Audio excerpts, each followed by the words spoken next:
on va parler de la longueur de l'étrier pour travailler au quotidien. Donc, on est d'accord que pour travailler sur le plat, on va faire en sorte que la planche de votre étrier... Bon, alors l'idée aujourd'hui, c'est de vous parler du premier fondamental qui va en fait déclencher toute la scène, toute la souplesse du cavalier ou toutes les contractions du cavalier. Et ce premier fondamental, c'est la position du pied dans l'étrier. Alors on n'en parle jamais assez et surtout on n'en parle pas bien généralement. Donc moi je tiens vraiment à vous parler de cette position du pied dans l'étrier parce que elle fait et elle fera la différence pour vous. Donc il va bien falloir mettre son focus au départ sur cette chose-là. Donc d'abord on va parler de la longueur de l'étrier pour travailler au quotidien. Donc on est d'accord que pour travailler sur le plat, on va faire en sorte que la planche de votre étrier soit juste au-dessous de la malléole. Ça, c'est la bonne taille.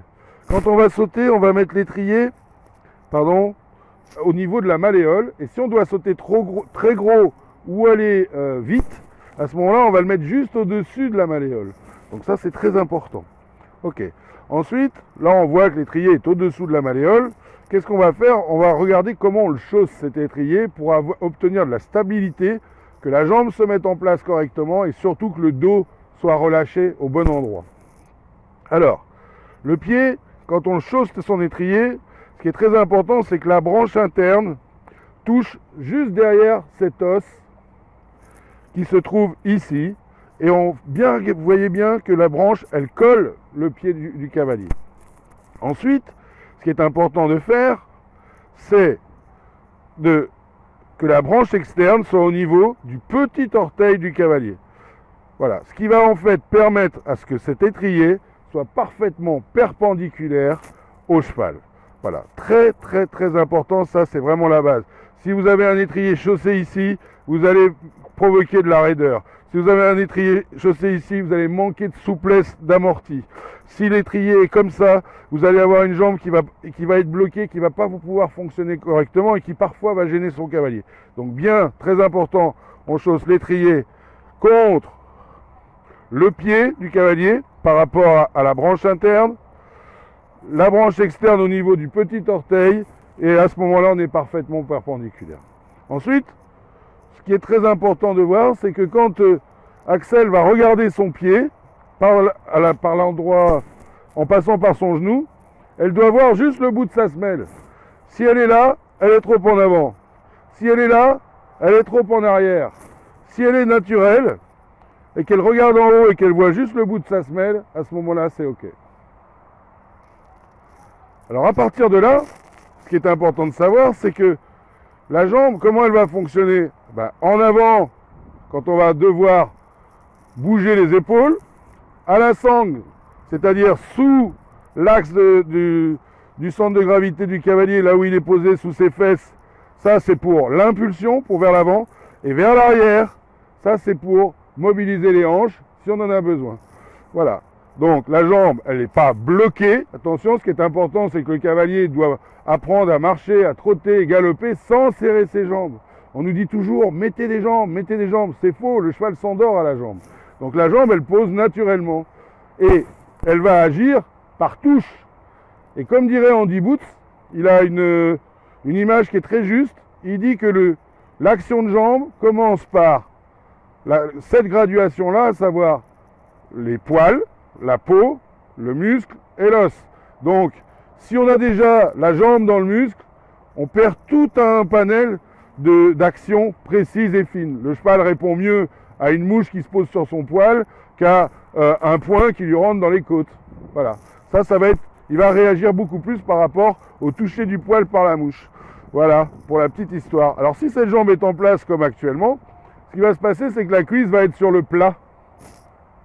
Et le bas du dos doit être relâché. C'est-à-dire que le bas du dos, il doit avoir la position d'un point d'interrogation à l'envers.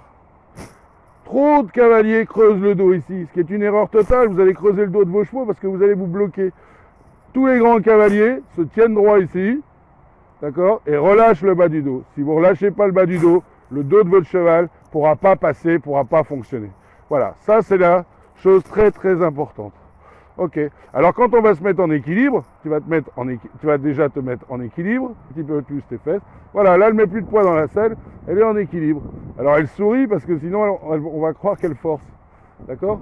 Voilà, ça c'est une position qui est ok. Est-ce que ce qui est très important, c'est qu'on ne serre pas, on reste mou. Voilà, relâché. Ok, tu te rassieds. Voilà, tu te mets en équilibre. Ça demande finalement très peu d'effort. Voilà. Si elle avait sa jambe ici, mets-toi en équilibre. Là, ça demande un effort. Et elle n'y arrive pas, elle se bloque. Et si elle a sa jambe ici, elle va être obligée de serrer ses genoux, pour pouvoir se tenir. Donc la jambe est à sa place naturellement. On appuie sur l'intérieur de la branche. On a bien la branche à l'intérieur du pied, de l'os, derrière l'os, et perpendiculaire au cheval. Voilà pour l'étrier, on en a tout dit. Mais c'est le fondamental le plus important. C'est-à-dire que si vous n'avez pas ça, toute la chaîne ensuite est déstabilisée. Ok? Alors maintenant, ce qui est important, c'est que pour faire tout ça convenablement, il faut s'assouplir. Et il faut s'assouplir tous les jours en début de séance pour permettre à son cheval finalement de fonctionner d'une manière souple, ni plus ni moins. Donc, par rapport à un début de séance qu'on va commencer au pas, sans embêter son cheval et sans rien lui demander, on va déjà marcher au pas pendant 10 minutes au moins, un quart d'heure s'il faut, sans étrier. Pourquoi? Pour réétirer la jambe, pensez à ravancer vos fesses dans la selle et relâcher le bas du dos. Voilà, ça c'est quelque chose de primordial que vous devez faire à chaque fois que vous démarrez un cheval, et vous allez vous rendre compte qu'en faisant ça, 10 minutes après, vous avez vos étriers, vous aurez l'impression qu'ils sont plus courts. Donc ça veut bien dire qu'on a besoin de se réétirer à chaque séance, tous les jours, tous les jours, tous les jours, tous les jours. Ce qui est très important, Michel Robert le dit, et je suis d'accord avec lui sur ce plan-là, c'est que la première chose à faire avec un cheval, c'est de rien faire. Et surtout, penser à relâcher son corps et s'assouplir au maximum. Donc le pas permet de s'assouplir, de se mettre en place, d'étirer ses muscles, de réchauffer les muscles du cheval et surtout de ne pas l'user physiquement. Le trop assis sans étrier, c'est quelque chose qui va leur durcir le dos et pour sauter, il faut qu'ils aient le dos souple.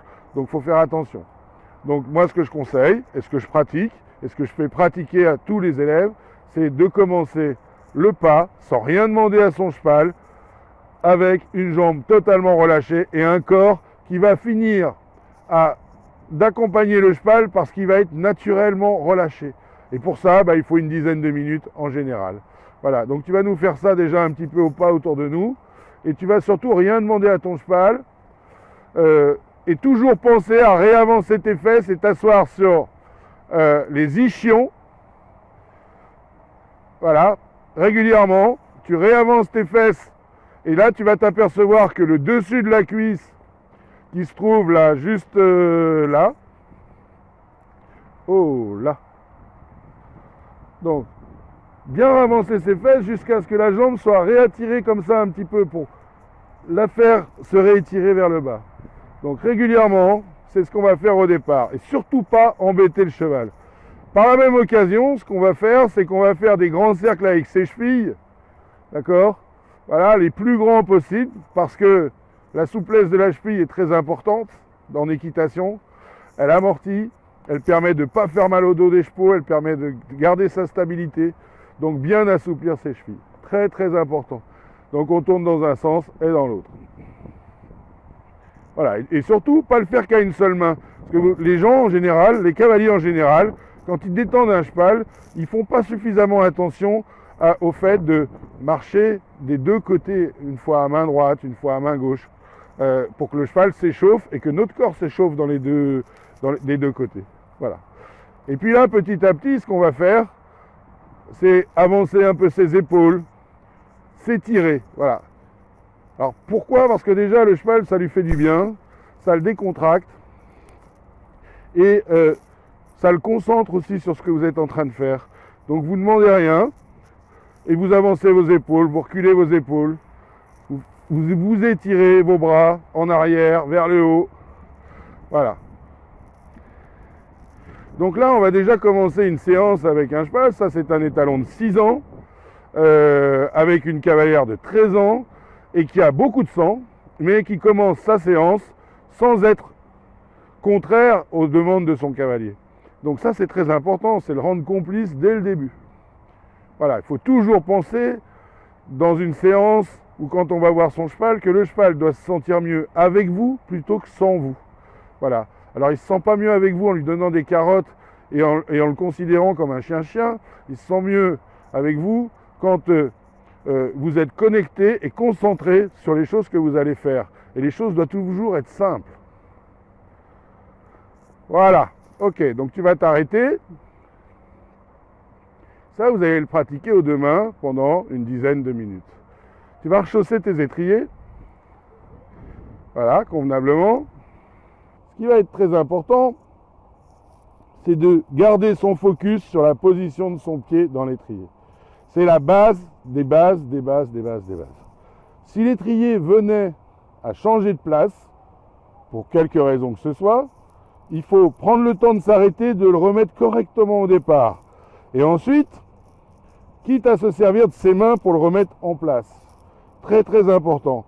Alors Axel a l'habitude, pour elle c'est très simple, c'est devenu un automatisme. Mais pour vous, en moins d'une semaine, ça peut devenir un automatisme et ça va vous changer la vie. Ensuite, si jamais l'étrier change de place, n'appuie pas dessus, voilà, qui se met comme ça, comment on va faire quand on est en parcours ou qu'on est dans une reprise de dressage ou qu'on est en train de travailler son cheval?